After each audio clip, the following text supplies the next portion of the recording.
Media మిత్రులారా, ఈనాడు కేంద్రంలో జరుగుతున్న రాజకీయ పరిణామాలు మనం చూస్తున్నాం. నరేంద్ర మోడీ, అమిత్ షా గారు మమతా బెనర్జీ పార్టీని చీల్చడం, ఆ పార్టీని చీల్చడం, ఇతర పార్టీలను లొంగదీసుకోవడం, వాళ్ళు అనుకున్న సీట్లు పెంచాలన్న బిల్లును రాబోయే పార్లమెంటులో ఎట్లయినా సరే బెదిరించైనా అదిరించైనా లొంగ తీసుకొనైనా బిల్లు ఆమోదింప చేసుకోవడానికి సర్వశక్తులు ఒడ్డుతున్నారు. ఈ పాపంలో వాళ్ళు విజయం సాధించడానికి అవకాశం ఉంది. అందుకే ఈనాడు తెలంగాణలో ఉన్న 119 అసెంబ్లీ నియోజకవర్గాలు రాబోయే 2029లో జరగబోయే ఎన్నికలు ఆనాటి జోస్యం ఎన్నికల 6 నెలల ముందు చెప్పిన, ఈనాడు నేను చెబుతున్న ఎన్నికల జోస్యం 36 నెలల ముందు ఖమ్మం గడ్డ మీద నుంచి నేను చెప్తున్నా. రాబోయే ఎన్నికలు 2029 డిసెంబర్లో జరగవు, 2028 డిసెంబర్లో జరగవు, 2029 మే జూన్ మాసంలో మన శాసనసభ ఎన్నికలు జరుగుతాయి. తెలంగాణ రాష్ట్రంలో ఉన్న 17 పార్లమెంట్లు సీట్లు 26 పార్లమెంట్లుగా మారుతాయి. 119 ఉన్న శాసనసభ నియోజకవర్గాలు 182కు పెరుగుతాయి.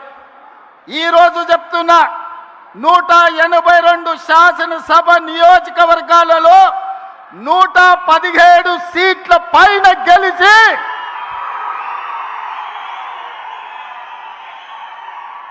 117 మీడియా మిత్రులారా రాసుకోండి. 117 అంటే 117 శాసన సభ్యులను గెలిపించుకొని రెండవసారి తెలంగాణ రాష్ట్రంలో ప్రజాపాలనను కాంగ్రెస్ ప్రభుత్వాన్ని గెలిపిస్తాం. రాముడు మీద, భద్రాచలం రాముడు మీద ఆనా. ఇది ఖమ్మం కాంగ్రెస్ కార్యకర్తల మాట. కాసుకో చంద్రశేఖర్ రావు, నువ్వు, నీ కొడుకు, నీ అల్లుడు, నీ బిడ్డ, నీ చుట్టాలు, నీ భజన పరులు, నీ ఒప్పందాలు, నీ దొంగ సర్వేలు చేసే దొంగ ఏజెన్సీలతో సహా గుర్తుపెట్టుకోండి. ఈ తారీఖు జూలై 10, 2026 నాడు మాట చెప్తున్నా. ఈ మాట కోసం రోజుకు 18 గంటలు పనిచేస్తాం మేమందరం, మా మిత్రులందరూ.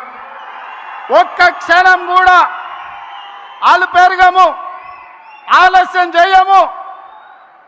ఎవరిని కూడా అన్యాయం జరగనీయం. తెలంగాణ ప్రజలకు, దళితులు, గిరిజనులు, ఆదివాసీలు, బలైన వర్గాలు, మైనారిటీలు, మహిళలు, రైతులు, విద్యార్థులకు ఈ సంక్షేమ ప్రభుత్వం, ఈ ప్రజా పాలన ఒక సుభిక్షమైన పరిపాలన అందిస్తుంది, రామరాజ్యాన్ని తీసుకొస్తుంది. ఆనాడు మీ అందరికీ తెలుసు, వరేసుకుంటే ఉరేసుకున్నట్టే అని చంద్రశేఖరరావు అన్నాడు. ఈనాడు ఉత్తమ్ కుమార్ రెడ్డి గారు, భట్టి విక్రమార్క గారు, తుమ్మల నాగేశ్వరరావు గారు వరేసుకుంటే 500 రూపాయల బోనస్ ఇచ్చి చివరి గింజ వరకు కొంటాం. దేశంలోనే తెలంగాణ రాష్ట్రాన్ని ఆదర్శంగా నిలబెడతామని చెప్పిండ్రు. ఇవాళ సన్న బియ్యమే కోట్లాది మంది ప్రజలకు బుక్కెడు బువ్వ పెట్టే కార్యక్రమం జరుగుతుంది. అందుకే మిత్రులారా, ఈనాడు రైతుల కోసం వ్యవసాయం దండుగ కాదు, వ్యవసాయం పండుగ చేయాలి, రైతును రాజును చెయ్యాలన్న ఆలోచనతోని మీ నాయకుడు తుమ్మల నాగేశ్వరరావు గారు ఏది ఏమైనా 600 అయినా అక్కడి సూర్యుడు ఇక్కడ మలిసినా రైతు భరోసా నిధులు ఇవ్వాలి, మీరు సహకరించాలని నన్ను భట్టి గారిని అడగడం జరిగింది. అందుకే పోయిన సంవత్సరం జూన్లో 9 రోజుల్లో 9,000 కోట్లు రైతు భరోసా మీ ఖాతాలో వేయడం జరిగింది. ఈ సంవత్సరం కూడా ఇదే ఖమ్మం మధుర నుంచి 30 తారీఖు నాడు జూను రైతు భరోసా ఖాతాలో నిధులు వెయ్యాలి అంటే ఆనాడు మీ అభిమానానికి వర్ణ దేవుడు కూడా ప్రసన్నమై మనకు వర్షం కురిపించడంతో ఇక్కడ ఈ ప్రాంగణంలో సభ పెట్టుకోలే.